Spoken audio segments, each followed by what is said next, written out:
Hello प्यारे बच्चों, आप सभी का स्वागत है हमारे YouTube चैनल SCI कृषि संस्थान पे। और मैं हूं आपका सत्येंद्र सिंह। जैसे कि बेटा हम आज का टॉपिक लेने वाले हैं सीड। कुछ बच्चों ने बोला सर सीड और ग्रीन में कोई डिफरेंस समझ में नहीं आ रहा है, तो चलो डिफरेंस के अलावा हम टॉपिक ले रहे हैं आज सीड, जो महत्वपूर्ण टॉपिक है, बेसिक कॉन्सेप्ट है। ठीक है, तो देखते हैं बेटा, हमारा टॉपिक आज का है सीड। आपको भैया जो भी डाउट होता है आप कमेंट बॉक्स में डाला करें, जिससे कि मैं आपके पर्सनल नंबर पे या अपने और एप्लीकेशन के माध्यम से उन डाउट को सॉल्व करके आपको सेंड कर सकूं। तो हम जितना ज़्यादा पढ़ेंगे, जितना हमारी क्वेरी होंगी, जितने डाउट होंगे उतना अच्छा। ठीक है, डाउट होना बुरी बात नहीं है, डाउट होना अच्छी बात है। कुछ डाउट अगर आपके हैं तो सीधे यहाँ से पूछ सकते हैं, डाउट अगर अधिक हैं तो आप मेरे नंबर, पर्सनल नंबर पे, व्हाट्सएप नंबर पे भी आप कमेंट कर सकते हैं। ठीक है बेटा, तो हम पढ़ रहे हैं सीड। सीड को बोलते हैं बेटा बीज। जैसे कि बीज अपन होता क्या है, डेफिनेशन क्या है बीज की, पहले ये सुन लो, बीज होता क्या है, सीड किसे कहते हैं।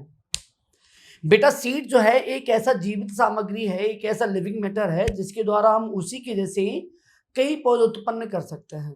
करेक्ट है, आप समझ पाओगे इस बात को। सीड द्वारा, सीड एक ऐसी जीवित सामग्री है जिसके द्वारा हम क्या बोले मालूम है, हम कई उसी जैसे कई अन्य पौधे उगा सकते हैं, बना सकते हैं। This is seed. अगर हम ऐसे ना बोलें तो हम ऐसे भी बोल सकते हैं ये एक निषेचित अंडा है, एक फर्टिलाइज एग है। और फर्टिलाइज माने क्या है, यहाँ कॉन्सेप्ट वाली बात आ जाएगी। फर्टिलाइजेशन, निषेचन क्या होता है, आप निषेचन सीखेंगे, इसके पहले आपको सीखना पड़ेगा परागण क्या होता है, पॉलिनेशन क्या होता है। तो नेक्स्ट क्लास में हम आपको पॉलिनेशन एंड फर्टिलाइजेशन के टाइप्स पढ़ाएंगे, दोनों में अंतर पढ़ाएंगे। बस शॉर्ट में ये सुन लेते हैं कि पॉलिनेशन क्या होता था, परागण क्या होता है। आप सब जानते हैं, नर भाग का, मान लीजिए मेल पार्ट्स का फीमेल फ्लावर के कहाँ जाना, वर्तिकाग्र पे जाना, मान स्टिग्मा पर जाना। अरे भैया जो परागकण होते हैं, जैसे आप बोलते हैं पॉलिन ग्रेन, मेल फ्लावर का पार्ट है ना, तो उस मेल पार्ट का फीमेल फ्लावर के, फीमेल फ्लावर में होते हैं, मादा फूल में होते हैं 3 भाग। उस सबसे ऊपर देखो क्या है, देखो स्टिग्मा है, उसके बाद क्या है देखो स्टाइल एंड ओवरी। स्टिग्मा ऊपर है, स्टाइल बीच में है एंड ओवरी सबसे नीचे है। हिंदी में बोलते हैं वर्तिकाग्र, वर्तिका और अंडाशय। तो इस मेल फ्लावर के मेल पार्ट माने पॉलन ग्रेन या एंथर का, फीमेल फ्लावर के फीमेल पार्ट माने ऊपर, ऊपर क्या देखो वर्तिकाग्र है ना, तो मेल पार्ट माने एंथर, पॉलन ग्रेन का फीमेल पार्ट के ऊपरी भाग माने वर्तिकाग्र पर जाना, इसे बोलते हैं परागण। This is A pollination. Correct. अब किसके द्वारा हो रहा है, अब ऐसा तो होता नहीं कि अपने आप जाते होंगे। अब जिसके द्वारा होता है उस माध्यम को हम बोलते हैं फिली। लैटिन में क्या बोलते हैं उसको, फिली। अब देखना, अगर ये मेल पार्ट्स जो है, नर फूल का नर भाग जो है, अगर कीटों द्वारा जा रहा है फीमेल फ्लावर तक, ऊपर वर्तिकाग्र तक, तो अंग्रेजी में बोलते हैं कीट को इंसेक्ट। और लैटिन में क्या बोलते हैं आपको मालूम है, कीटों के अध्ययन के ऊपर बोलते हैं एंटोमोलॉजी। तो लॉजी माने विज्ञान है, कीट माने एंटोमो, मालूम पड़ गया। तो अगर माध्यम में कीट हैं, माध्यम को बोलते हैं फिली, और कीट द्वारा हो रहा है तो दिस इज एंटोमोफिली। पानी द्वारा नर भाग मादा भाग में जा रहा है, पानी बोलते हैं हाइड्रो, दिस इज हाइड्रोफिली। जंतु द्वारा हो रहा है, किसी जानवर द्वारा हो रहा है, जानवर जंतु माने जू, जूफिली। पक्षी द्वारा हो रहा है, पक्षी को बोलते हैं ऑर्निथो, ऑर्निथोफिली। वायु द्वारा हो रहा है, वायु में उड़ के अगर मेल पार्ट फीमेल फ्लावर पे जा रहा है तो वायु को बोलते हैं अनीमो, अनीमोफिली। बस बेटा आपको कुछ वर्ड आने चाहिए एग्जैक्ट, हम बोल कैसे पा रहे हैं, हम एनिमो क्यों बोल रहे हैं, अनीमो माने वायु मालूम था, फिली माने माध्यम, तो क्वेश्चन बहुत आता है। बताइए प्याज में किसके द्वारा परागण होता है, तो ऑप्शन दे देंगे लैटिन में, हाइड्रोफिली, एनोमोफिली एंड एंटोमोफिली, जूफिली। अगर आपको यही कॉन्सेप्ट ही नहीं मालूम कि किसके द्वारा होता, अगर इसके द्वारा हो रहा तो क्या बोलेंगे, तो क्या मतलब, कितना रटेंगे आप बताइए। और क्वेश्चन आपको मालूम था कि ये कोई परागण, माना कि कोई परागण वायु द्वारा हो रहा है, तो आपको ये तो टिक करने में आसानी होती है, वायु द्वारा मैंने एनीमोफिली, और जल द्वारा हो रहा है तो हाइड्रोफिली। तो ये कॉन्सेप्ट आपको आना चाहिए, तो आप ये शायद यहाँ सीख पाए होंगे। हालांकि डिटेल में हम पढ़ाएंगे इसको, और फर्स्ट शॉर्ट में सीख लिए परागण क्या होता है, परागण किसके माध्यम से होता है, वो माध्यम के नाम पढ़ लिए। अब मेरी बात सुनना, ये जो वर्तिकाग्र है फीमेल पार्ट सबसे ऊपर पार्ट, उसके बाद क्या है, वर्तिका, फिर है ओवरी माने अंडाशय, स्टिग्मा, स्टाइल एंड ओवरी। अगर वो जो नर भाग वहां तक आएगा वर्तिकाग्र तक, तो दिस इज ए परागण। और अगर वो स्टाइल माने वर्तिका से होते हुए ओवरी में आ जाए, माने अंडाशय में आ जाए, this is a fertilisation, this is a fertilisation, इसे बोलते हैं निषेचन। और भैया निषेचन होता है, अगर हम टाइप पढ़ेंगे, टाइप में बहुत पढ़ेंगे, तो पर यहाँ नॉर्मली दो टाइप के पढ़ते हैं। एक तो स्पर्म, एक होता है अपना कौन सा, वेजिटेटिव पार्थेनोकार्पी, और जे टाइप आप आएंगे अपने पार्थेनोकार्पी में। एक होता है स्पर्मेटिव पार्थेनोकार्पी। मतलब मैं ये बताना चाह रहा हूँ कि जितने फल बेटा बनते हैं ना, वो निषेचन से बनते हैं। दो फल को छोड़ के, एक अंगूर और केला, ये दो फल बेटा ऐसे हैं जो बिना निषेचन के बनते हैं। अब बेटा मैंने ये बात क्यों बोली, क्योंकि यहाँ सीड में एक पॉइंट आ गया ना, निषेचित अंडा। अगर निषेचन का मतलब नहीं समझे, निषेचन होता क्या है, तो अपन तकलीफ होती।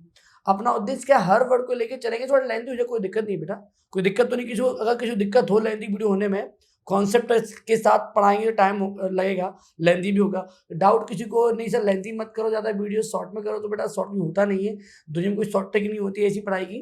पर हाँ, फिर भी अगर लगता है आपको तो कमेंट बॉक्स में करना, नहीं सर छोटा होना चाहिए वीडियो, सबसे छोटा होना चाहिए, तो कोशिश करूँगा वीडियो छोटा भी बनाऊंगा, आपके ही विचार से मैं चलने वाला हूँ, ठीक है। तो यहाँ क्या हो गया, अपन क्या पढ़ रहे हैं, निषेचित अंडा है, और जिसके अंदर क्या है, एम्ब्रियो है, एंडोस्पर्म है, और बाहरी कोट को बोलते हैं सीड कोट। सीड माने क्या होता है, बीज, और कोट माने आवरण, बीज आवरण। खैर हिंदी में वो नाम ये प्रचलन नहीं है। तो देखो आप तीन पार्ट दिख रहे हैं सीड के। सबसे ऊपरी भाग क्या है, देखो सबसे ऊपरी भाग यहाँ पे क्या है, सीड कोट। उसके बाद क्या है, अंदर क्या है, उसके अंदर है एंडोस्पर्म, और वो आपको क्या दिख रहा है, छोटा सा एम्ब्रियो, ठीक है।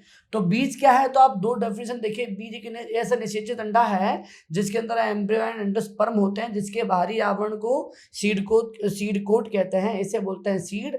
या सीड एक ऐसी जीवित सामग्री है जिसके द्वारा हम उसी जैसे कई अन्य पौधे बना सकते हैं, दिस इज सीड। एंड हम बात कर रहे हैं किसकी, ग्रेन की। ग्रेन मान होता है दाना, ग्रेन मान बेटा क्या होता है, दाना। अब दाना क्या है, दाना mainly harvested seed from grasses, from Gramineae families plant. अब ग्रैमिनी फैमिली ग्रासेस क्यों बोला मैंने, भैया दाना कहाँ होता है, दाना किसे बोलते हैं हम, जैसे गेहूं का दाना, मक्के का दाना, चावल, राइस, सोरगम, बार्ले, जौ, जई, इनमें क्या होते हैं बेटा, दाना। अब दाने में देखो, दाने के बाहरी क्या बोलते हैं अपन, ऐसे माने क्या बोलते हैं, देखो हम उसे बोलते हैं पेरिकार्प, और अंदर क्या है, जैसे कि पल्प, ठीक है। तो जैसे कि मैं शॉर्ट में समझता हूँ फटाफट, बीज क्या है, माना कि देखो, ठीक है, ऐसी दाना बनाने को दिक्कत नहीं है, ठीक है। इसके बाहरी है वो क्या बोलते हैं अपन, सीड कोट। और इसके जो अंदर वाला पार्ट अगर अपन देखेंगे, ये जो पार्ट अपन देख रहे हैं, ये कैसा पार्ट है, अपन देखो, ये जो पार्ट अपना दिख रहा है, this is a embryo, this is seed coat outer layer, this is embryo, इसे हम बेबी प्लांट बोल सकते हैं।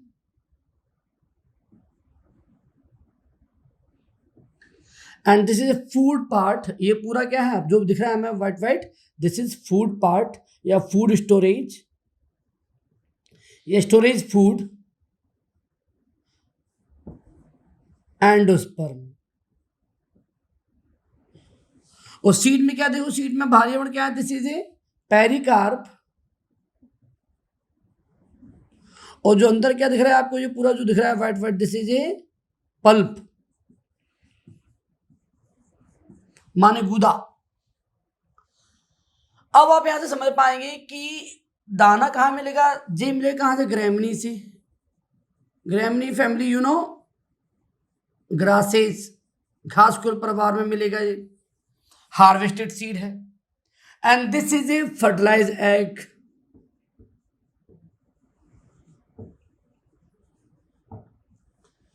अच्छा, यहाँ के बाहरी आवरण क्या बोल रहे हैं? Seed coat. यहाँ क्या बोल रहा है? Pericarp.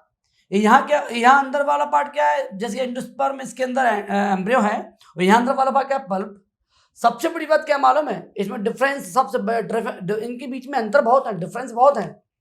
Difference between seed and grain बहुत है, लेकिन सबसे मेन अंतर बताया आपको, कैसे पहचानेंगे? अगर आपके हाथ में दाना दे दिया जाए, आप how to identify that this is seed और ग्रेन क्या है जी? तो छोटा आंसर देखिए फटाफट, देखो।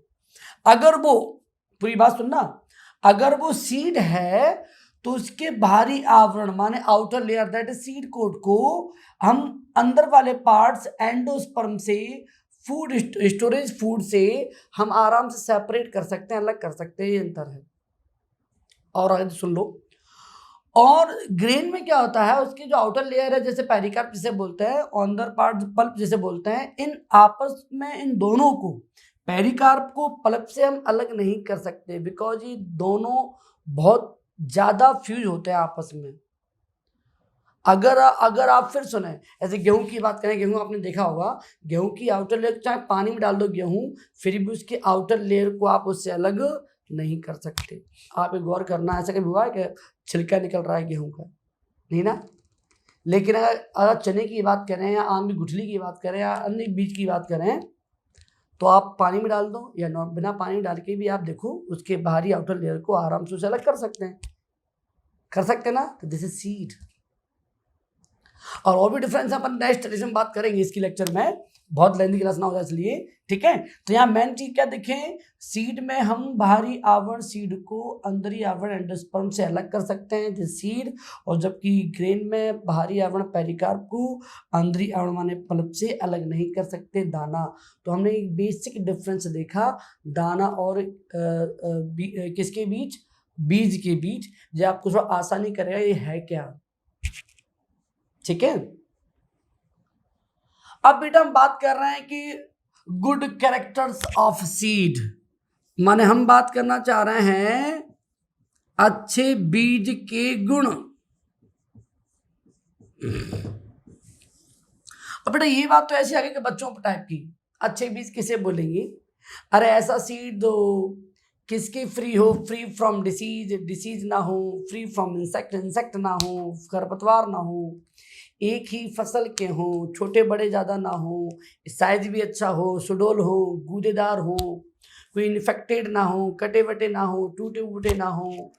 अगर ऐसी आप भी समझते ना सीड अच्छे क्या होता है, और जिनमें अंकुरण क्षमता ज़्यादा हो, जर्मिनेशन पावर हो, जल्दी अंकुरित हो, अगर ऐसे करेक्टर हैं, दिस इज गुड सीड। अब कोई बेकार सीड है, रोग लगा हुआ है, खरपतवार उसमें बीज मिक्स हैं, और कई फसलों के बीज इसमें मिक्स हैं, मिक्सअप हैं, और ग्रो नहीं हो रहे हैं आसानी से, तो ये क्या है? ये बैड करेक्टर हैं, बुरे गुण हैं, ये अच्छे बीज नहीं है। तो ये तो पहचान लेंगे क्वेश्चन अगर आ जाने में से कौन सा गुण अच्छे बीज का है, तो आप समझ जाइए कौन सा गुण अच्छे बीज का होना चाहिए, कौन से बुरे बीज का होना चाहिए। तो ये हमने पढ़ा था सीड क्या होता है, दाना क्या होता है, अच्छे बीज के गुण क्या होते हैं। अब हम पढ़ने जा रहे हैं टाइप ऑफ सीड, बीजों के प्रकार, ठीक है। आप इसको फटाफट देख लें एक बार अच्छी तरह से। अब हम देखने वाले हैं टाइप ऑफ सीड, ठीक है बेटा। टाइप ऑफ सीड माने बेटा क्या? सीड के प्रकार। हम बीजों के प्रकार पढ़ने वाले हैं, बीज कितने प्रकार के होते हैं। जनरली बीज 5 टाइप के देखे होंगे आपने, हम इसमें 4 बताना चाह रहे हैं आपको, ठीक है। 1, 2, 3 और ये 4, ठीक है बेटा। पहला सीड हम टाइप पढ़ने वाले हैं, नंबर 1 प्रजनक बीज। हम बहुत सारी प्रजनन को क्या बोलते हैं? प्रजनक को ब्रीडर, जो इसको ही अंग्रेजी बोल रहे हैं पर कई बार ये नाम पूछ लेते इसलिए बोल दिया। नाभिक बीज भी बोलते हैं इसको, नाभिक माय न्यूक्लियस। हमने ये दोनों सीड एक साथ लिख दिए हैं, हालांकि ये दोनों डिफरेंट सीड होते हैं, क्योंकि अपन लेवल पहला ले रहे हैं, पहले आप इन्हें समझ रहे हैं, इसके बाद अपन देखेंगे इनमें भी अंतर क्या होता है। नॉर्मली दोनों में कुछ बहुत सारी समानता है, तो हमने एक साथ ले लिया, प्रजनक ब्रीडर या नाभिक न्यूक्लियस सीड, ठीक है। नंबर दूसरा भी आधारी बीज। आधारी को बोलते हैं, आधार माने फाउंडेशन, जो नाम अपने आप बनते हैं, ठीक है, फाउंडेशन। और फाउंडेशन माने क्या होता है, इसको एक चीज और बोलते हैं, इसको मदर बीज। मदर माने होता है माता, माता माने जनक, इन्हें हम बोलते हैं जनक बीज। और जनक माने क्या होता है, पेरेंट्स, हम इसे पेरेंट्स सीड भी बोलते हैं। देखो एक नाम अपने आप बन रहा है, कुछ अलग नहीं करना पड़ रहा, ठीक है। नंबर 3 पंजीकृत बीज। पंजीकृत माने रजिस्टर्ड, सब जहां मालूम है कि पंजीकृत रजिस्टर्ड बोलते ही हैं, ठीक है। और चौथा है प्रमाणित बीज, इसे बोलते हैं, क्या बोलते हैं, प्रमाणित को, सर्टिफाइड। दो ये नाम आपस में सिनोनिम्स हैं, हिंदी इंग्लिश के नाम है, बस ज्यादा टफ नहीं समझना इनको, ठीक है। तो देख पा रहे हैं हमने यहाँ पे 4 टाइप के बीज देखे हैं, और आप इन बीज को लेक्चर को ध्यान से सुनना बेटा, बहुत ज्यादा कॉन्सेप्ट यहाँ आएंगे, ठीक है। तो पहले बीज की बात करें, प्रजनक ब्रीडर। देखो हम जब यूजी करते हैं, बीएससी करते हैं, तो उसके बाद हमें एमएससी के लिए बहुत सारी ब्रांच चुनने का मौका मिलता है। तो बहुत से बच्चे एमएससी एग्रोनॉमी, कोई एमएससी प्लांट साइंस, कोई एमएससी प्लांट ब्रीडिंग। तो अपनी जब देखेंगे तो एमएससी की बहुत सारी ब्रांच खुल जाती हैं। तो बहुत से लोग प्लांट ब्रीडिंग में एमएससी करते हैं, उसके बाद फिर वो ब्रीडिंग से पीएचडी, नेट, जेआरएफ बहुत ज़्यादा स्टडी करते हैं। इसका मतलब है कि ब्रीडिंग, प्लांट ब्रीडर, प्लांट माने पौधा, ब्रीडर माने ऐसा व्यक्ति, ऐसा विशेषज्ञ, ऐसा स्पेशलिस्ट, दो प्लांट के बीच में ब्रीडिंग करवाता हो। दो ब्रीड माने क्या होता है, समझे, ऐसे अपन एनिमल में ब्रीड नहीं करते, दो कुत्ते लेते हैं, उनकी ब्रीड करवा दी तो नया ब्रीड बन जाता है, ऐसे पौधे में भी होता है। दो नई नई नस्लों को मिला के, दो नए नए पौधों को मिला के नए नए पौधे क्रिएट करना, बनाना, दिस इज ब्रीडिंग। बहुत ज़्यादा स्कोप है इसमें, ऐसी बात नहीं है, आज के ज़माने में तो बहुत ज़्यादा स्कोप है इसमें, ठीक है। तो हम ये बीज, वही तो बीज है, इतना स्पेशल, इतना प्योर बीज है। कहते हैं ये बीज का निर्माण कौन किया, तो आपका आंसर होगा ये बीज स्वयं कौन बना रहा है, पादप प्रजनक स्वयं बना रहा है इस बीज को। प्लांट ब्रीडर स्वयं निर्माण कर रहा है, अपनी देखरेख में बना रहा है। तो ये बीज जेनेटिकली उससे देखें, अनुवांशिक तरीके से देखें, जेनेटिकली तरीके से देखें, तो ये बीज 100% माने 99.99 माने 100 मान लो, हालांकि कोई चीज 100 तो नहीं होती, फिर भी 100% 99.99% प्योर होते हैं। तो क्वेश्चन यहां से बन गया, सबसे प्योर बीज का नाम बताएं। तो सबसे प्योर बीज का नाम है भैया प्रजनक बीज, मिस मत करना, भूलना नहीं बेटा इसको। क्यों, ये बीज स्वयं कौन बना रहा है वो मालूम पड़ गया, ठीक है। और ये बीज जो है, अब ये बीज प्योर, ठीक है। अब समस्या ये आ रही, सर हम बीज आइडेंटिफाई कैसे करेंगे। ऐसे हम गेहूं के बीज हैं, गेहूं की चारों कैटेगरी के बीज रखे हैं, उसमें ये वाले बीज भी हैं, गेहूं के आधारित बीज भी हैं, और गेहूं तो गेहूं दिखाई देगा। अब उसमें तो ऐसा तो है नहीं कि मतलब ये बीज प्योर ज़्यादा हो तो बड़े साइज के होंगे, अरे साइज, आकार, कलर, इससे आइडेंटिफाई नहीं कर सकते हम कौन प्योर है, कौन इम्प्योर है, कौन कम क्वालिटी वाला है, कौन रजिस्टर्ड है, कौन सर्टिफाइड है। इसके लिए क्या करते हैं हम, इन बीजों को पहचानने के लिए टैग यूज कर, टैग समझते हैं ना। पैंट से हजारों पैंट कंपनी के होते हैं, आप कैसे आइडेंटिफाई करते हो ये पैंट इस कंपनी का टैग लगा होता है उसमें, कौन सी कंपनी का। ऐसे ही यहाँ पे हम बीज को आइडेंटिफाई करने के लिए उस बीज के प्लांट प्रोडक्शन हमने जो किया है, जहाँ अपने जो काम कर रहे हैं वहाँ टैग यूज करते हैं। तो इन बीजों को ध्यान रखना बेटा, इन बीजों को गोल्डन येलो माने सुनहरे टैग से आइडेंटिफाई करेंगे या विभक्त करेंगे। कौन सा टैग है बताओ, सुनहरे पीले माने गोल्डन येलो टैग। तो भैया ये टैग किसको संकेत करते हैं, किसको दर्शाते हैं, इन्हीं बीज को। ये बीज कितने प्योर है, 100%। इन्हीं बीज को कौन बना रहा है, स्वयं पादप प्रजनक साइंटिस्ट, समझो, इसकी देखरेख में बन रहा है, की देखरेख में। तो ये किसकी देखरेख है,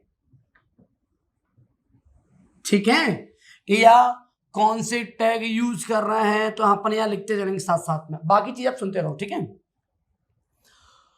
अब भैया ये बीज तो बन गए, ठीक है। अब ये बीज किसान तक तो आ नहीं सकते, क्योंकि ये कोई भी साइंटिस्ट है, कोई भी पादप अपने देखने के में बना भी लेगा तो कितने बनाएगा, कम मात्रा में बनाएगा। कम मात्रा में बनाने से बीज महंगे होते हैं, कॉस्टली होते हैं, तो नॉर्मली ये बीज किसान तक नहीं पहुंच पाते। हाँ, अब क्या होगा, ये बीज से बनेंगे ये बीज, तो क्वेश्चन आ जाएगा प्रोजेनी ऑफ फाउंडेशन सीड, माने क्वेश्चन आ जाएगा आधारी बीज का निर्माण कैसे हुआ। तो अब टिक कर देना इन बीजों से। देखो ये बीज कहाँ से बने, इनसे, भूल मत जाना प्लीज बेटा, ध्यान रखो मैं क्या बोल रहा हूँ, ठीक है। तो इन बीज से बने ये बीज, तो क्वेश्चन बहुत आता है पीईटी में या स्टेट वाला एग्जाम में, या नॉलेज के लिए भी ध्यान रखना, आधार बीज या मदर बीज, कोई भी बीज कहो, इन बीजों निर्माण होते हैं। और ये बीज, अब ये तो बनाया उसने, ये बीज कौन बनाएगा? तो ये बीज बनते हैं कौन की देखरेख में बनते हैं बेटा? तो ये बनते हैं एनएससी की देखरेख में। यू नो एनएससी, जगह यहाँ पे दिखाई देगी क्या आपको? एनएससी, या फिर कोई एनजीओ या सरकारी संस्थान, गवर्नमेंट ऑर्गेनाइजेशन, या फिर कृषि विश्वविद्यालय, ये सब मिलके कौन से बीज निर्माण करेंगे? ये बीज का निर्माण। कौन से बीज? कोई भी एक नाम यूज कर सकते हैं। ये बना है इसकी देखरेख में, और ये बना एनएससी माने क्या? नेशनल सीड कॉर्पोरेशन की बात करेंगे अभी, ठीक है? अभी 2 मिनट रुक जाइए। तो एनएससी की देखरेख में या सरकारी संस्थान या कृषि विश्वविद्यालय, एग्रीकल्चर यूनिवर्सिटीज, इनकी देखरेख में, इनके अंडर ऑब्जर्वेशन में ये सीड बनते हैं। बात ध्यान सुनना अच्छी तरह से, ठीक है? तो ये बीज भी प्योर होता है, ऐसी बात नहीं कर रहे कम प्योर होता है। आप बोलो कम प्योर है, भाई ये बीज भी 99.5, अरे भैया बहुत प्योर का। अगर ये बीज बहुत प्योर है तो ये बीज भी बहुत प्योर है, 99.5 या 99.99, ठीक है, 99.5, कोई फर्क नहीं पड़ता। ये बीज भी अनुमानिक तौर पे शुद्ध होता है, नो डाउट। पर समस्या सीधे एनएससी में हम थोड़ी लेने जाएंगे, सीधे कृषि विश्वविद्यालय में थोड़ी लेने जाएंगे। किसान कौन से बीज लेके आएगा? चलो ये भी अपन यहाँ यूज नहीं कर पा रहे हैं, आगे बढ़ रहे हैं, ठीक है? अब अच्छा, एक चीज, इन्हें मदर बीज क्यों कहते हैं या जनक बीज क्यों कहते हैं, ये तो सुन लो। क्योंकि आने वाले ये बीज कौन से? पंजीकृत हों और चाहे वो प्रमाणित हों। आने वाले दोनों बीज पंजीकृत और प्रमाणित, यहाँ तो एरो लगाया मैंने, इससे ही ये बने और इससे ही ये बने। तो आने वाले पंजीकृत और बेटा आने वाले प्रमाणित बीज, दोनों ही बीज किससे बने? आधारी बीज से। इसलिए जब दोनों बीज का निर्माण इनसे हुआ तो इसलिए इन्हें मदर या जनक बीज भी कहते हैं, ठीक है? कितना अच्छा आंसर आ गया। क्योंकि इन दोनों बीज का निर्माण, ध्यान से सुन लो, पंजीकृत और प्रमाणित बीज का निर्माण इन बीजों से हुआ है, इसलिए इन्हें हम मदर या जनक बीज भी कहते हैं। अब मदर क्यों बोले, फादर क्यों नहीं बोले? ये तो सब जानते हैं। माता पिता में अपन किसको श्रेष्ठ मानते हैं? माता को। अरे फादर श्रेष्ठ मत बोलना प्लीज, ठीक है? जनक माने पेरेंट्स, और पेरेंट्स माने अगर एक चुने तो माता पिता, हालांकि रोल दोनों बराबर होगा, नो डाउट, फिर भी इसको मदर बीज के नाम से जाना जाता है, ठीक है? अब आगे देख रहे हैं। अब इनको कैसे कलर से आइडेंटिफाई करेंगे, कैसे रंग से आइडेंटिफाई करेंगे? तो इन्हें करते हैं सफेद टैग से, व्हाइट। तो ये कैसा टैग है बेटा आधारी बीज का? सफेद टैग। कौन ने बनाया, कितने प्योर थे, कौन से टैग से अलग किए, ये क्यों बोले, सबकी बात की, ठीक है? अब आते हैं इस बारे में, पंजीकृत रजिस्टर्ड बीज। बेटा ये बीज वो होते हैं जो उगाते तो किसान हैं, पर किसी संस्थान की देखरेख में, किसी ऑर्गेनाइजेशन की देखरेख में, उनके अंडर ऑब्जर्वेशन में। मैं एग्जांपल देता हूँ आपको। जैसे कई आप देखा हुआ आपने, जो सॉस कंपनी है, बड़ी सीड कंपनी है, उनके पास ज़मीन तो नहीं होती, तो क्या करते हैं वो किसान के पास जाके उसकी ज़मीन को एक टाइप से ये बोलते हैं, भाई ये ज़मीन आपकी, आप मालिक उसके, पर आपका सब साधन, पर इसमें कौन सी फसल करनी वो हम तय करेंगे। इसके बीच में, दोनों के बीच में एग्रीमेंट हो जाता है। इससे क्या फ़ायदा होता है? किसान को भी फ़ायदा कि उसमें बीमा भी, फसल का बीमा भी हो जाएगा, हर चीज़ किसान के हिसाब से होगी, पर फसल पे अधिकार होगा उस कंपनी का, पर मालिक होगा उस ज़मीन का किसान। तो क्या अंडरस्टैंडिंग दोनों की है? भैया जो मुनाफा होगा या आपकी जो फसल होगी वो हम परचेज करें, कंपनी ये दावा करती है। अगर हमारे बीच में दिक्कत है, नहीं हो पाता, फसल बर्बाद हो जाती है, तो आपको पूरा मुआवजा मिलेगा। तो कई राज्यों में ये परंपरा बहुत चलती है। आप अन्य राज्य में जाएं, आंध्र प्रदेश, महाराष्ट्र, वहाँ बहुत ज़्यादा किसान ऐसे करते हैं। किसान के बहुत ज़्यादा किसान ऐसे होते हैं कंपनी के प्रोडक्ट को अपनाते हैं, उन्हें कई फायदे टाइप के। एक तो क्या, अच्छे रेट में वो कंपनी लेता है उस सामग्री को, ऊपर से कुछ बेकार भी हो जाए तो कोई टेंशन नहीं उस किसान को। हाँ, किसान का ज़मीन होगी, उसकी लेबर होगा, पानी के साधन, ये सब किसान का होगा, बस वो तो उसका मतलब फसल कौन के हिसाब से होगी? उस कंपनी के हिसाब से। अब देखना, अब सॉस कंपनी कोई है और सीड बनाने हैं, अब वो स्पेशल सीड, उसकी जो पेटेंट सीड है जिसको बना के वो अच्छा सॉस बना रहा है, अब वो ज़मीन तो उसके पास नहीं है, तो अपने सीड वो किसी किसान को दे देगा। तो उगाते तो किसान ही हैं उस सीड को, लेकिन किसकी देखरेख में? कंपनी की देखरेख में। कब सीड सोन करना है, कब पेस्टिसाइड यूज करना है, कब हर चीज कौन तय करना है, ये कंपनी तय करेगी अपने हिसाब से। उसके टेक्नीशियन आएंगे, उनकी ऑब्जर्वर आएंगे, बीच में देखेंगे, बाद में वो पूरी फसल ले जाएंगे और उसको जितना मुआवजा होगा, जितना फसल की अच्छी रेट उसको देके जाएंगे, दोनों खुश। पर एक कॉमर्शियल वे नहीं हो गया। हम जो किसान जो होते हैं नॉर्मली, हम ऐसा कहाँ करते हैं, कहाँ कंपनी वाले किसी के पास आते हैं। पर हाँ, अगर सीड किसान उगाए पर संस्थान की देखरेख में उगाए, this is A registered seed. तो मैंने क्या लिख दूं मैं? किसान द्वारा किसकी देखरेख में है बेटा? तो आपने बोला संस्थान की देखरेख में, ठीक है। और इसको कौन से टैग से दर्शाएंगे बेटा? इसको बैगनी या पर्पल, इस टैग से आइडेंटिफाई करेंगे। अब मेरी बात सुना, जो कंपनी सीड को ले गई है, यही सीड बाद में ये सीड बनते हैं। कैसे? देखो बेटा, कंपनी माने कंपनी को सीड प्रोडक्शन करवाया, ऐसे सॉस की कंपनी की बात कर रहे हैं, तो टोमेटो करवाया, तो टोमेटो से उसने क्या किया?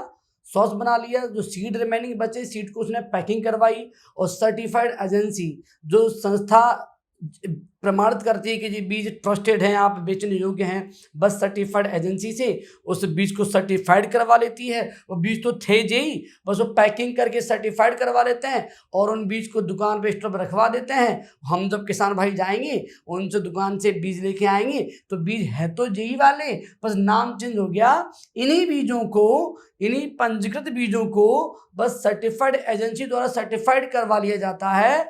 मतलब ये है, किसान किस बीज का यूज करेगा? किसान करेगा सीधे इस बीज का। तो बेटा यहाँ एक चीज लिख दूं, किसान द्वारा, कोई आपसे पूछ ले, किसान द्वारा कॉमर्शियल स्तर पर, माने व्यापारिक स्तर पर कौन सा बीज प्रयोग किया जाएगा? बीज प्रयोग, वो बेटा होगा कौन सा? अपना सर्टिफाइड सीड। अगर मैं आपसे बोलूं, एक छोटा क्वेश्चन छोटा पूछ दूं आप, अच्छा इसको कौन से उससे अलग करेंगे?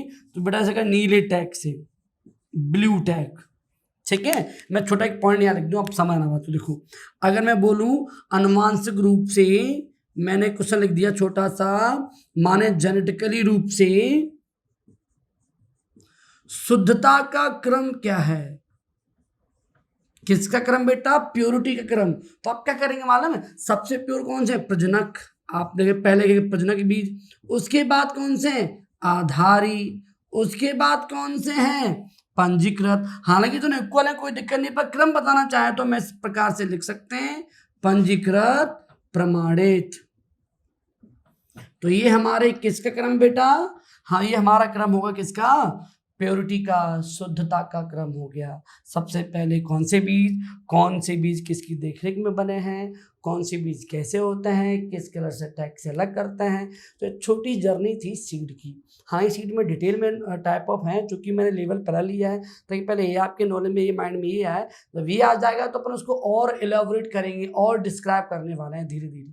पहले मैं लेक्चर देखते चलो, नॉलेज लेते चलो, उसके बाद जितना आपकी क्वेरी आएंगी, जितने आपकी सजेशन आएंगे, अपन उसको इम्प्रूव करेंगे, बड़ा करेंगे, ठीक है। आगे बढ़ रहे हैं थोड़ा सा, पर मतलब यह है कि कोई भी चैप्टर चल रहा है ना, तो माइंड में क्लिक हो रही, हाँ ऐसा चल रहा है, ये है, चलो ठीक है। उसके बाद करेक्शन की गुंजाइश होती है, अपन बीच में करेक्शन करते चलेंगे, कोई दिक्कत नहीं बेटा, ठीक है। अच्छा, तो ये टाइप ऑफ शीट थे, आप अच्छे से देख लें एक बार।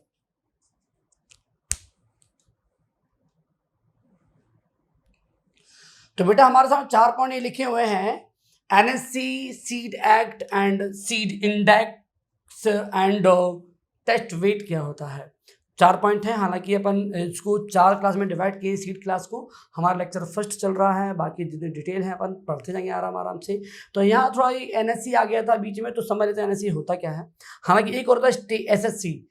देखो भी बोला एसएससी में, जो एग्जाम की बात करें, एक होता है एसएससी, माने पहले इसको समझते हैं, नेशनल सीड कॉर्पोरेशन। आप सुने फिर से, नेशनल सीड कॉर्पोरेशन। नेशनल माने क्या? तो राष्ट्रीय, मैं हिंदी कन्वर्ट कर रहा हूँ उसको, आप बाकी समझ ही रहे हैं। सीड माने बीज, राष्ट्रीय बीज, कॉर्पोरेशन माने निगम, तो इसे नाम हो गया राष्ट्रीय बीज निगम।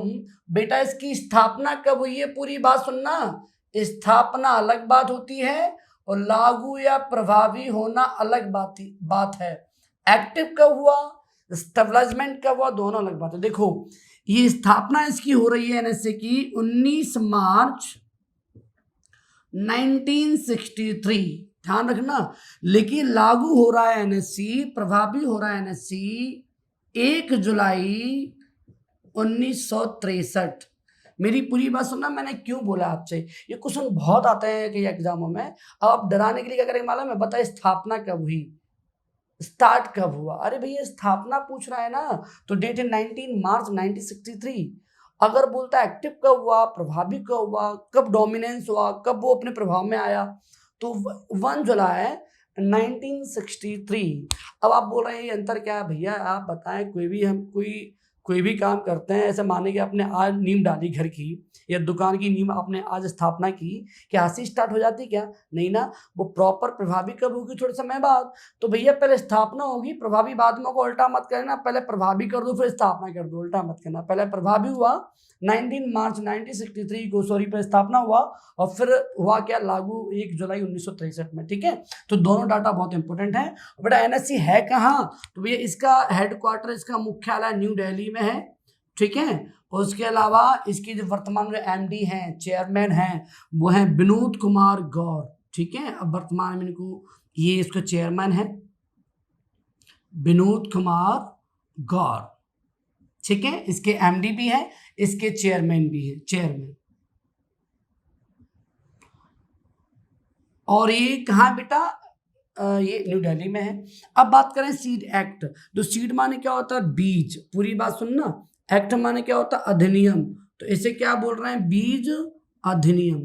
ठीक है, बीज अधिनियम बोलते हैं सीड एक्ट को। अब अधिनियम क्या होता है, एक्ट। अरे एक्ट तो आप समझते होंगे, एक्ट बनना कितनी बड़ी बात है। अब एक्ट कोई बनते कैसे आप सबको मालूम होगा भैया। कोई भी ऐसा माने कि अपन कोई नियम पे एक कानून बनाना है, तो जितनी भी स्टेट में जो विधानसभा होती है, विधानसभा समझे, जिससे विधायक इलेक्ट होके जाते हैं, अपन जो एमएलए चुनते हैं, वो कहाँ बैठते हैं, विधानसभा में। कई राज्य में विधान परिषद भी होती है। ठीक है, तो अब ऐसे अपने एमपी के जो एमएलए कहाँ बैठते हैं, विधानसभा में। वो कहाँ है, भोपाल में। ठीक है, अपन एक इलेक्शन और होता है लोकसभा का, सांसद चुने जाते हैं ना, उसको एमपी जिसे बोलते हैं, मेंबर ऑफ पार्लियामेंट। अब वो कहाँ बैठते हैं, दिल्ली में। दिल्ली में क्या, लोकसभा। अब लोकसभा हमारे भारत का निम्न सदन है, उसमें बैठते हैं सांसद, जो हम इलेक्ट करते हैं, हम जनता चुनती है। एक और होते हैं राज्यसभा सांसद, वो जनता सीधे नहीं चुनती। आप सुना होगा राज्यसभा, वो भारत का है उच्च सदन। तो भारत में 2 सदन है, एक निम्न सदन लोकसभा जिसे बोलते हैं, एक उच्च सदन राज्यसभा जिसे बोलते हैं। अब देखना, कोई हमारा ऐसे कई स्टेट का जो नियम था, वो कई स्टेट ने पारित करते करते अब वो कहाँ होगी बहस के लिए, अब वो हमारे एमपीज के पास जाएगी, वहाँ हमारे देश के सभी सांसद बैठे होंगे। अगर वो बात जो है, जो यहाँ से पारित होते होते राज्यों से वहाँ चली गई, अगर वहाँ के सांसद भी उसको पारित कर देते हैं, पास कर देते हैं उस बिल को, उस बात को, अब वो कहाँ जाएगी, राज्यसभा में। राज्यसभा में भी सांसद बैठे होते हैं, पर ये सांसद थोड़े डिफरेंट होते हैं, जो कई क्षेत्र के विशेषज्ञ होते हैं। जनता तो नहीं चुनती, प्रदेश की डोर जो है इनके हाथ में होती है।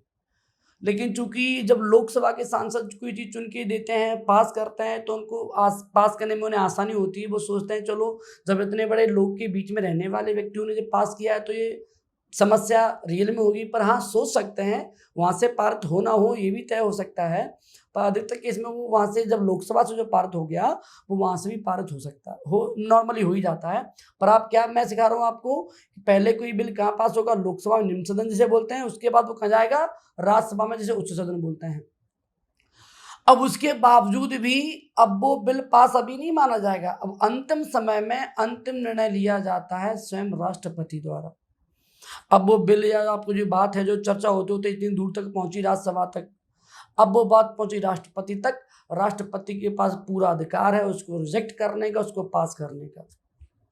अब राष्ट्रपति अपने स्वविवेक से उस चीज को पूरा निर्णय लेके, पूरा सोच समझ के पारित करता है। अगर उसके साइन हो जाते हैं, उसने भी वो पास कर दिया, तो वो देश का कानून बन जाता है। जब तक राष्ट्रपति पास नहीं करेगा, वो एक्ट नहीं माना जाता। और राष्ट्रपति ने पास कर दिया, फिर तो वो देश का कानून है। ऐसे ही इसका कानून माने, अब कुछ मैंने इतनी कहानी क्यों बताई, इसका रीजन था। माने पहले होगा पारित, फिर होगा लागू। पारित कहाँ से होगा, लोकसभा राज्यसभा से। फिर उसके बाद वो एक्ट बने, कानून बनेगा, फिर पोस्टें निकलेंगी, कानून के तहत जो भी प्रोसीजर है वो होगा। ठीक है बेटा, तो सीड एक्ट पहले पारित होगा, फिर क्या लागू होगा। तो पारित कब हुआ, तो बेटा देखो आप देख लें फटाफट, पारित होता है, पारित हुआ था 1966 मान 1966 में, और फिर लागू इफेक्ट डोमिनेंस होगा, लागू होगा, और जो प्रभावी कब से हुआ है, ये प्रभावी हुआ है 1969। तो प्लीज बेटा आपने देखा है सीड एक्ट पारित कब हुआ, फिर लागू कब हुआ। ठीक है, ऐसे हम आप देखने वाले हैं सीड इंडेक्स क्या होता है। तो सीड माने बेटा क्या होता है, बीज।